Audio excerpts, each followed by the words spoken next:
Hi, it's Asad from Nested Knowledge. In today's video, I'm going to be going over the Study Inspector tool, which is a unique feature available to you in AutoLit that'll help you organize and sort through all the articles that you've collected. So, if you follow me along here, we're going to go into AutoLit and we're going to click on our RCT nest that we've been using. Again, just to review, this is just a randomized control trial nest to compare the efficacy of different antiviral medications in the treatment of COVID-19. So, as always, you can see here we have a beautiful new dashboard showing kind of the protocol, the objectives and outcomes, as well as our new comments section here on the right-hand side. So do check that out if you get a chance. So I'm going to navigate here to the left-hand side and highlight these 6 translucent bars. So as always, you can go back and view the videos at your leisure in the playlist, but we do have videos on the literature search, screening, tagging, extraction, as well as qualitative and quantitative synthesis. So feel free to look into the playlist for those. But you'll notice here that we have options for Study Inspector in the screening menu, the tagging menu, and the extraction menu. They're all the same. So you can sort of click into the Study Inspector at various times and manipulate that, and I'll show you how to do that. But for the meantime, let's just go ahead and click on Study Inspector here in the screening menu. So once we click on Study Inspector, you'll see here that we have essentially a list of all the studies in our nest. So all the studies here in the RCT training nest can be viewed here. And you'll see some basic information here. You'll see we have the title, we have author, publication year, the time that we retrieved the study, as well as screening status. So whether we chose to include or exclude that from the nest. So right here on the left-hand side, you'll see we have options to add in filters.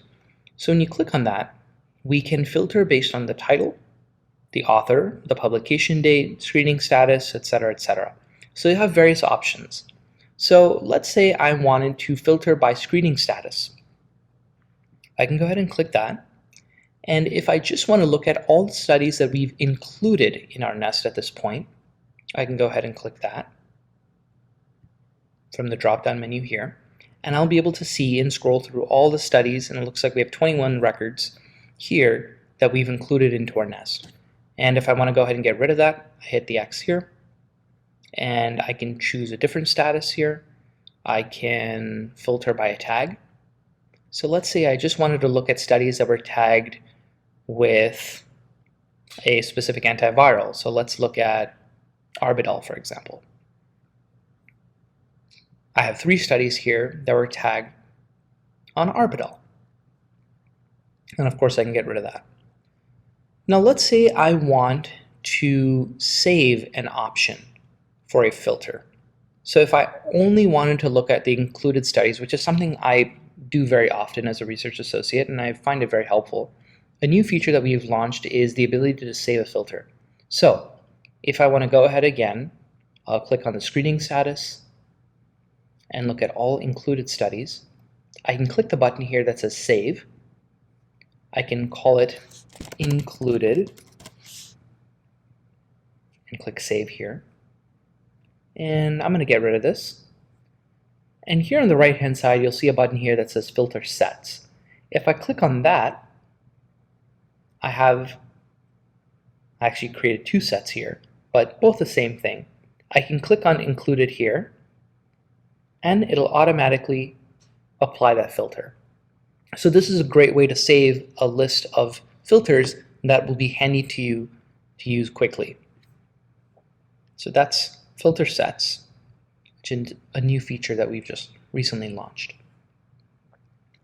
Another feature that I want to highlight here in Study Inspector is bulk actions.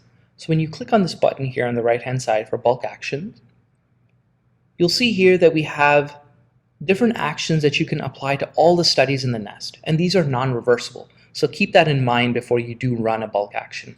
So let's say I wanted to update the screening of everything to unscreen it. So let's say I want to redo everything all over again and start from the beginning in the screening process. I can go ahead and apply that, and it'll automatically unscreen every single study in the nest. Or, if I don't want to do that, if I want to tag all the articles with a specific tag for whatever reason, I can do that and apply that tag to all the studies.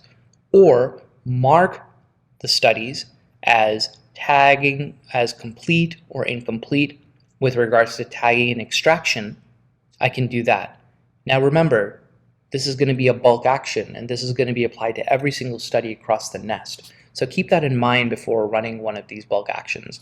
But that's something a little bit helpful if you want to go back and rescreen a nest or add a specific tag or indicate that tagging or extraction is complete across all your studies. So that's just a brief overview of Study Inspector. If you do have any questions or concerns, please let us know, as always, in the comments section below, and we'll include a link to our feedback portal, which you can definitely use as well. We look forward to seeing you in the next video, and thanks so much for tuning in.